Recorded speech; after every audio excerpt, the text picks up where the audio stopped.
Okay, well, the holidays can certainly bring up an array of emotions from joy to stress, especially when you add in politics, old family patterns, maybe just cultural things, and unclear boundaries into the mix. So let's talk some strategies of how to handle your stress when your holiday table gets a little tense. Psychotherapist and peak performance mindset coach Hina Khan joins us this morning. Hina, appreciate you being here this morning. You know, the holidays and these conversations can get tense, a little uncomfortable here, but you can kind of go in with a mindset to either A, prepare yourself, and B, be ready to potentially handle what may be thrown at you at the table or sitting around having a drink around the Christmas tree or something. Absolutely. You know, you don't have to match the energy in the room. You can actually set it by going in with some intention. I think sometimes, especially when we're going in and we haven't seen these people for a year, we haven't been around them, and so it's not only our adult self going in, but sometimes it's our 12-year-old self too. Yeah. With the old wounds, the old hurts, the unexpressed expectations, and then add on to that exhaustion,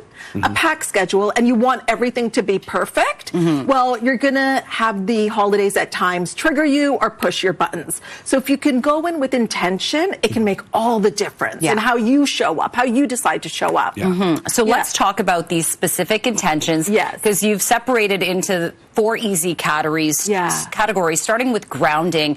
And I like this because it's like breath work. It's being present.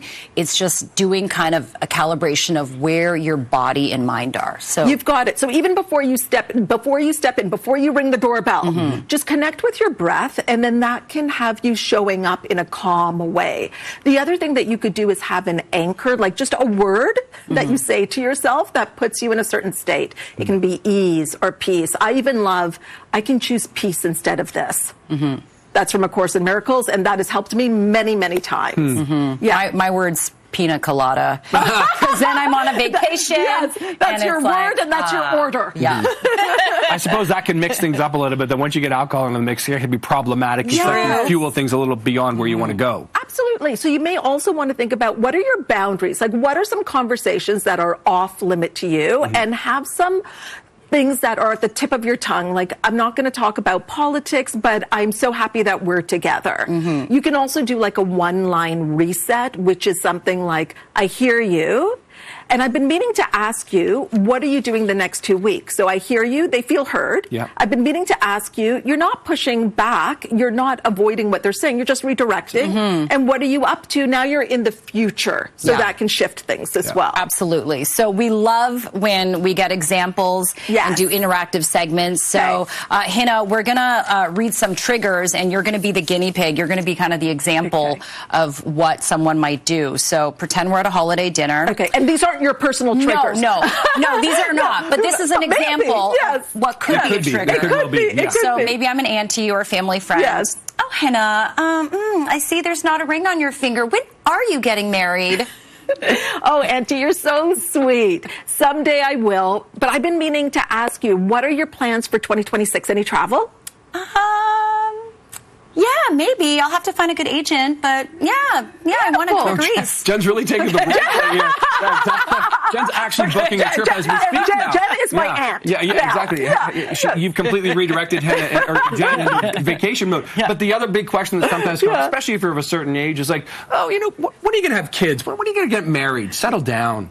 Well, you know, life has its timing, but I've been meaning to ask you, how old are the kids now? And what are they into?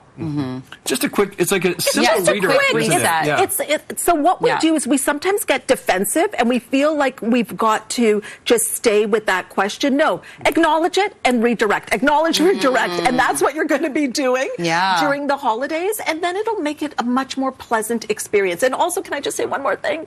You don't have to police the universe. No. You don't have to convince people. You don't have to try to get them to change. And then you just leave and you see them next year. That's a good point. I like that. So good. Go in being prepared yourself. Very helpful tips. Hina, thank you so much. Thank you for having me. Pleasure meeting you. Have a great holiday season. Happy holidays. Yes, appreciate it. And we will be back with your 8 o'clock headlines coming up here on CP24 Breakfast. No awkward questions.